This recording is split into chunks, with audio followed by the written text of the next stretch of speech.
Salut tout le monde, bienvenue sur la chaîne.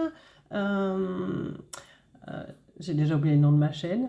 Euh, Parcours et éveil couple sacré. Je vous retrouve aujourd'hui pour une capsule beaucoup plus courte que la dernière que j'ai faite, mais je pense que la dernière que j'ai faite, quand je fais ces capsules, elles sont toujours en lien avec le message que j'ai à vous transmettre. Donc c'est comme si parfois certaines personnes me disent mais votre discours est fluide. Eh bien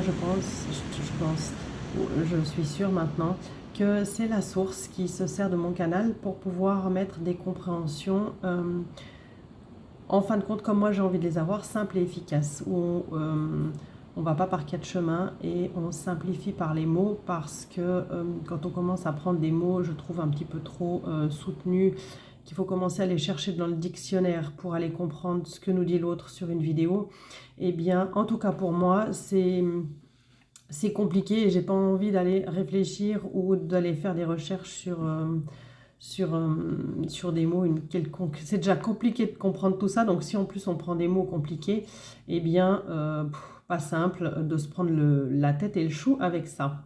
Donc je vous remercie en tout cas pour tous vos retours, pour tous vos messages qui m'encouragent du coup alors à continuer sur cette, pardon, à continuer sur cette chaîne.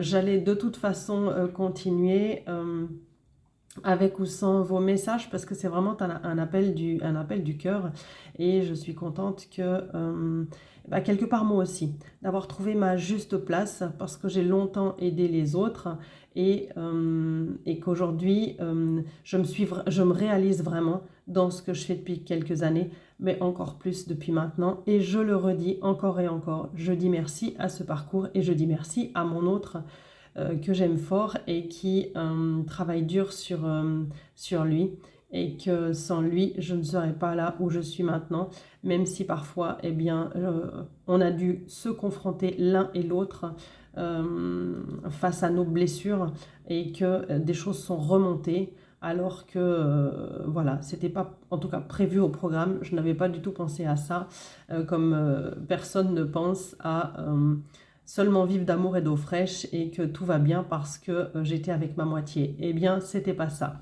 Mais du coup, c'est grâce à tout ça que j'en suis là. Je ne faisais pas cette vidéo pour parler de moi, juste vous remercier les nouveaux abonnés. Je me présente, je suis Aude, médium coach, énergéticienne, thérapeute en programmation neurolinguistique, en cohérence cardiaque et en gestion émotionnelle. Je travaille aussi encore avec les enfants, beaucoup moins à partir de 7 ans, sur la gestion émotionnelle et les stratégies scolaires.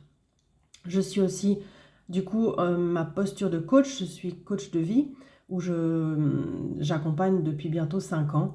En janvier maintenant, ça fera 5 ans, les personnes en parcours d'éveil, en transition de vie, en gestion émotionnelle, tout ça. Mais aussi, je suis coach mental puisque j'ai fait du sport à haut niveau pendant 27 ans de ma vie en tant qu'athlète, entraîneur et aujourd'hui maman d'athlète. Donc ça me permet d'avoir aussi une lecture pour les sportifs qui est tout ce parcours-là, en fin de compte, d'aide que j'ai fait aux autres, a été ma mission de vie. Et aujourd'hui, je suis dans ma mission d'âme avec ma flamme jumelle. Et le but est du coup la réunion, puisque c'est la mission d'âme de l'un comme de l'autre. Cette capsule aujourd'hui, je voulais qu'on parle de l'effet miroir. Parce que, eh bien, c'est vrai, peu de runners vont faire des confidences sur la toile, d'abord parce qu'ils n'ont pas ce besoin. Nous, on a ce besoin de nous exprimer, de comprendre tout ce qui se passe, de mettre des mots sur des mots. Ça peut être un peu la problématique du premier éveillé devant, du yin, du chaser, de celui qui court derrière son autre, bien que je crois qu'aujourd'hui, il n'y a plus de celui qui court, celui qui fuit. En effet miroir, eh bien, une fois c'est l'un qui court, une fois c'est l'autre qui fuit, une fois c'est l'un qui court, une fois c'est l'autre qui fuit, parce que l'on vient, en effet miroir, activer les blessures. Le yin éveillé devant, le chaser, a principalement la blessure d'abandon, mais a aussi celle du rejet, de la trahison, de l'injustice, de l'humiliation.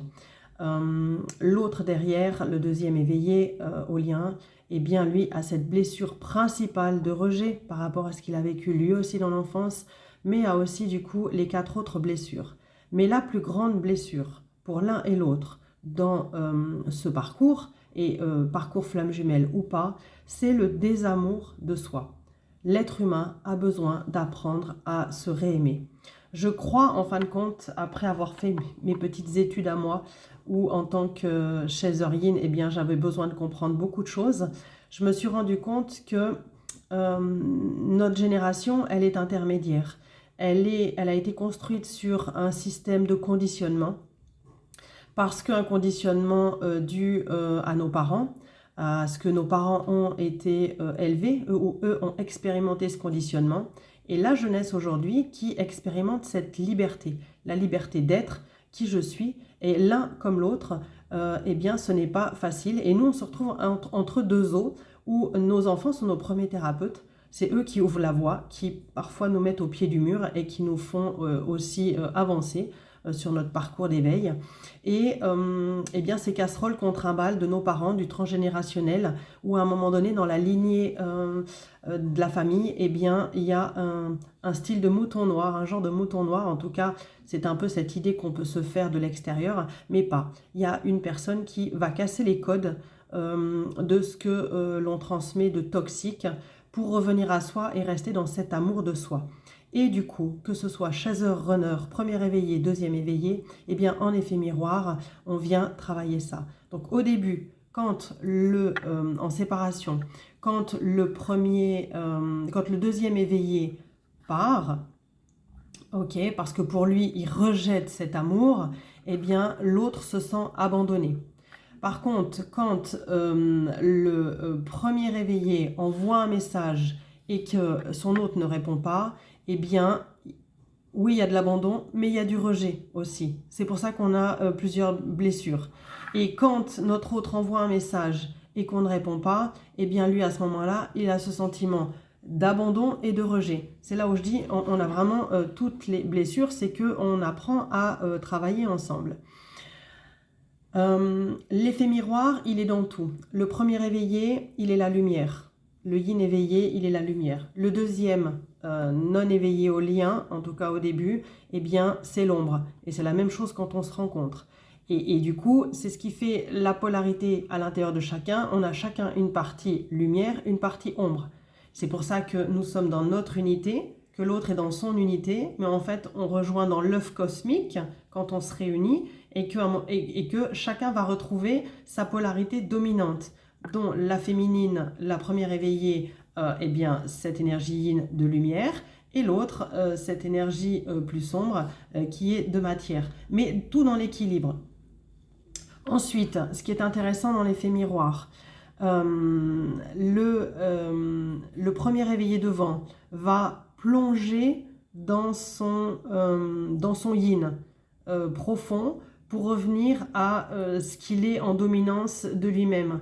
Pendant que l'autre va travailler sur son extérieur. Il va essayer de fuiter, de mettre des murs par rapport à cet amour qu'il ne veut pas, cet attachement qu'il ne comprend pas, parce qu'il sent qu'il y a quelque chose de différent avec cette personne-là, qui ne s'est jamais activée avant, et qu'il y a un travail de confrontation émotionnelle quand il est avec, qui fait que lui, eh ben, il va fuiter, lui ou elle, ce deuxième non-conscient, va fuiter dans la matière.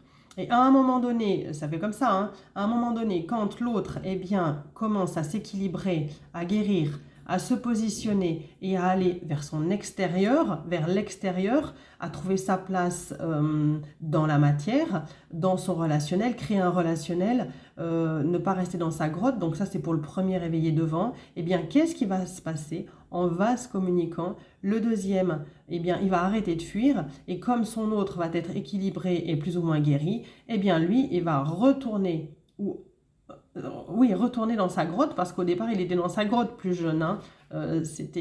Et là, il va retourner dans sa grotte pour, à des moments bien précis, revenir à ce qu'il ressent, à ce qui se passe à l'intérieur de lui. Donc, de nouveau, on est en vase communicant, en effet miroir.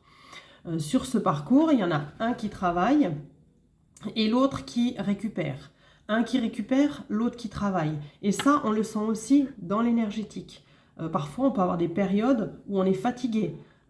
Et on se dit, mais c'est pas possible. Alors, pas en première partie pour les premiers réveillés devant, parce que c'est compliqué, parce qu'on est encore beaucoup attaché à nos blessures et à libérer ce qui se passe en nous, donc il y a beaucoup de fatigue. Mais quand on est dans cette deuxième partie de séparation, on commence à pouvoir distinguer dans l'énergétique, ah tiens, c'est mon autre qui se connecte à moi, il pense à moi, et du coup, c'est aussi réciproque, en sachant que le deuxième éveillé est un bon émetteur, et que celui qui est le récepteur, eh bien, c'est le yin éveillé en premier devant. Donc, on peut aussi ressentir, et on se fait avancer comme ça, hein. Vraiment, je l'ai expérimenté, en tout cas sur mon parcours à moi. J'avais le retour par mes enfants, et du coup, je savais à quel moment ils travaillaient sur lui, c'est quand j'étais fatiguée.